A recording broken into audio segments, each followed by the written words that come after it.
जय हिंद बच्चों। इस समय आप लोग महामना इंस्टीट्यूट के यूट्यूब चैनल से जुड़े हुए हैं और इस चैनल में मैं आप सबका स्वागत करता हूं।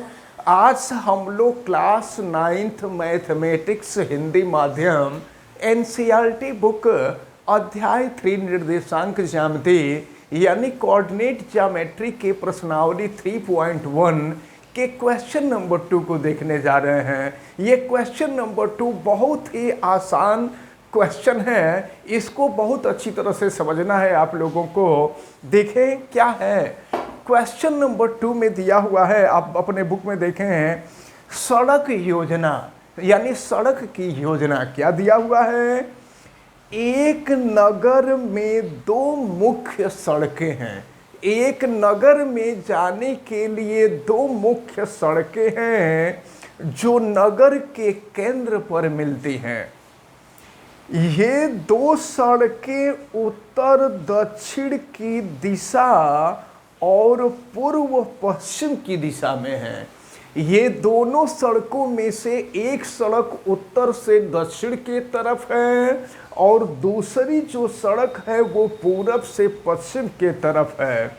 नगर की अन्य सभी सड़कें इन मुख्य सड़कों के समांतर परस्पर 200 मीटर की दूरी पर हैं। देखें, ये जो मुख्य सड़कें हैं, इन मुख्य सड़कों के अतिरिक्त 200 मीटर की दूरी पर समांतर अन्य सड़कें हैं। प्रत्येक दिशा में लगभग 5 सड़कें हैं। प्रत्येक दिशा का मतलब उत्तर से दक्षिण के तरफ भी 5 सड़कें हैं और पूरब से पश्चिम के तरफ भी 5 सड़कें हैं। 1 सेंटीमीटर बराबर 200 मीटर का पैमाना लेकर अपनी नोटबुक में नगर का एक मॉडल बनाइए तथा सड़कों को एकल रेखाओं के रूप में निरूपित कीजिए। तो चलिए अब इसको देखा जाए। क्वेश्चन में और आगे कुछ कहा जा रहा है। क्वेश्चन में देखा जाए, आगे आपसे कहा जा रहा है आपके मॉडल में एक दूसरे को काटती हुई अनेक क्रॉस स्ट्रीट। क्रॉस स्ट्रीट का मतलब एक दूसरे को काटती हुई सड़कें। तो देखें, जिनमें से एक सड़क उत्तर दक्षिण दिशा में जाती है और दूसरी पूर्व पश्चिम की दिशा में। प्रत्येक क्रॉस स्ट्रीट का निर्देशन इस प्रकार किया जाता है कि यदि दूसरी सड़क उत्तर दक्षिण दिशा में जाती है और 5वीं सड़क पूर्व पश्चिम दिशा में जाती है तो ये एक क्रॉसिंग पर मिलती है और तब इसे हम इस क्रॉस स्ट्रीट 2-5 कहेंगे। इसी परंपरा से यह ज्ञात कीजिए कि फर्स्ट में कहा है कि कितनी क्रॉस स्ट्रीटों को 4-3 माना जा सकता है और फिर कितनी क्रॉस स्ट्रीटों को 3-4 माना जा सकता है। तो चलिए इस प्रश्न को, तो प्रश्न काफ़ी लेंदी है लेकिन इस प्रश्न के हिसाब से हम लोगों को क्वेश्चन सॉल्व करना है। देखिए, कोई नगर है जिसमें 2 मुख्य सड़कें हैं। तो एक मुख्य जो सड़क है उसको हम दिखा देते हैं। देखें, एक मुख्य सड़क इधर के तरफ है, इधर के तरफ पूर्व यानी ईस्ट है और इधर के तरफ जो है ये वेस्ट है। और इसके बाद एक दूसरी सड़क है और ये सड़क जो है ये ऊपर के तरफ नॉर्थ है और नीचे के तरफ साउथ। मतलब क्या, इधर के तरफ पूर्व है, ये पश्चिम है। हमेशा दिमाग में रखे रहिएगा, जब भी बोर्ड पर जब हम दिशा को दिखाते हैं ना, तो पूर्व को हमेशा इधर के तरफ दिखाते हैं, पश्चिम को इधर के तरफ दिखाते हैं उत्तर को ऊपर की तरफ दिखाते हैं, दक्षिण को नीचे की तरफ दिखाते हैं। और प्रश्न में आपसे ये कहा जा रहा है कि ये दोनों सड़कें एक दूसरे को नगर के ठीक बीच में मिलती हैं। तो नगर का ठीक बीच इसी को हम मान लेते हैं और यह सी है, सी माने सेंटर है, ये नगर का सेंटर है, दोनों नगरों का सेंटर है। तो प्रश्न में आपसे यही कहा जा रहा था कि दो मुख्य सड़कें हैं। तो मुख्य सड़कों में एक सड़क जो है पूर्व से पश्चिम की तरफ है और दूसरी सड़क जो है उत्तर से दक्षिण की तरफ है। और ये दोनों सड़कें एक दूसरे को जिस बिंदु पर मिल रही हैं वही नगर का केंद्र है। अब आपसे ये कहा जा रहा है ना कि ये जो सड़कें मुख्य सड़कें हैं इनके समांतर 5 सड़कों को खींचना है 200 मीटर के अंतर पर। तो अब देखिए 5 सड़कों को दिखाना है।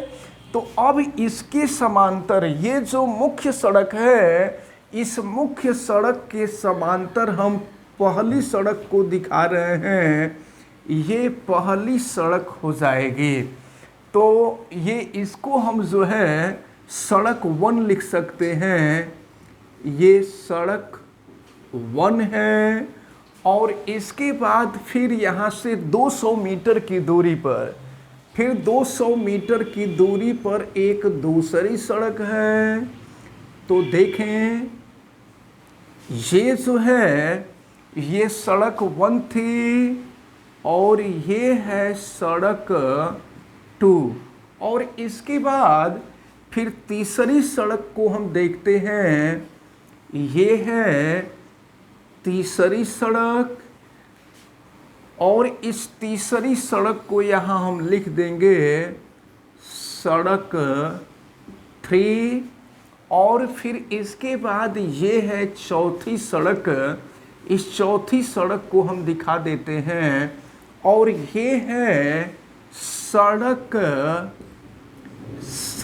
4। और फिर 5वीं सड़क को भी दिखाना है, ये है सड़क 5।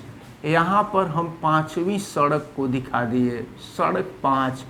तो प्रश्न में आपसे यही कहा गया था, देखिए ये मुख्य सड़क है, अब मुख्य सड़क के समानांतर 5 सड़कें खींची गई हैं। तो 5 सड़कें हैं, सड़क 1, सड़क 2, सड़क 3, सड़क 4, सड़क 5। अब इसके बाद और फिर इसके बाद आपसे ये कह रहा है कि दूसरी मुख्य सड़क जो उत्तर से दक्षिण के तरफ गई है, इसके भी समानांतर 5 सड़कें हैं। तो इसके भी समानांतर 5 सड़कें हैं। तो देखिए ये हो जाएगी सड़क 1, ये हो गई सड़क 1। और इसके बाद दूसरी सड़क होगी, ये हो गई सड़क 2।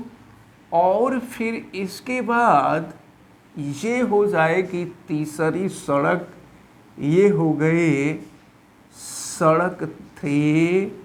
और फिर इसके बाद ये हो गई चौथी सड़क, यहाँ पर हम लिख देंगे ये हो गई सड़क 4। और फिर यहाँ पर 5वीं सड़क है और ये है सड़क 5। तो इन सड़कों को हमें दिखाने के लिए कहा जा रहा था, प्रश्न को आप बहुत अच्छी तरह से दिमाग में रखे रहेंगे।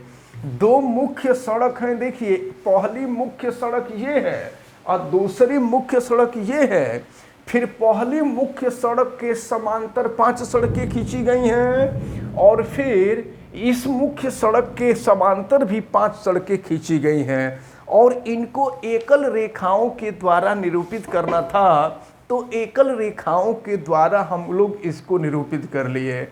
अब यहाँ पर 2-5 दिखाना है। तो 2-5 का मतलब देखिए यहाँ दूसरी सड़क होगी, इधर दूसरी सड़क होगी, इधर के तरफ 5वीं सड़क होगी। तो ये जो पॉइंट होगा ना, यही पॉइंट होगा 2-5। इधर से देखिए, ध्यान दीजिए, इधर से 2, और इधर से 5, ये पॉइंट हो गया 25। अब इसी तरह से 4-3 दिखाना है, तब 4-3 का मतलब इधर से चौथी सड़क होगी और फिर इधर से तीसरी सड़क होगी। तो ये जो पॉइंट होगा ये 4-3 है, यहाँ सड़कें एक दूसरे को काट रही हैं। अब इसके बाद एक और सेकंड में कह रहा है 3-4 को, तो 3 ये है सड़क नंबर 3 और इधर है सड़क नंबर 4। तो ये जो पॉइंट है ये पॉइंट हो जाएगा 3-4। तो देखिए प्रश्न में आपसे 2 ही प्रश्न पूछा जा रहा था कि कितनी क्रॉस स्ट्रीट माने चौराहा, तो कितनी क्रॉस स्ट्रीटों को 4-3 माना जा सकता है। तो देखिए 4-3 केवल एक ही बिंदु होगा, तो इसका जवाब ये होगा कि केवल एक क्रॉस स्ट्रीट को 4-3 माना जा सकता है। फिर सेकंड में आपसे पूछा है कितनी क्रॉस स्ट्रीटों को 3-4 माना जा सकता है। तो ये जो 3-4 है, 3-4 का भी बिंदु केवल एक ही है, तो एक ही क्रॉस स्ट्रीट को माना जा सकता है। तो इस प्रकार ये जो प्रश्नावली 3.1 था, प्रश्नावली 3.1 में केवल 2 ही क्वेश्चन थे और ये दूसरा क्वेश्चन कंप्लीट होता है। और हमें उम्मीद है कि ये दूसरा क्वेश्चन आप सबको बहुत अच्छी तरह से समझ में आया होगा। आप इन सबको बहुत अच्छी तरह से तैयार करें, और अगर किसी प्रकार की कोई दिक्कत समझ में आती है तो आप हमें कमेंट करके ज़रूर बतावें, और वीडियो को आप लाइक भी करें और वीडियो को मैक्सिमम स्टूडेंट तक शेयर करें, ताकि मैक्सिमम स्टूडेंट इस इम्पॉर्टेंट टर्म को अच्छी तरह से समझ सकें। और बेल आइकन को भी प्रेस करें ताकि प्रतिदिन पढ़ने वाली वीडियो की सूचना आपको मिलती रहे।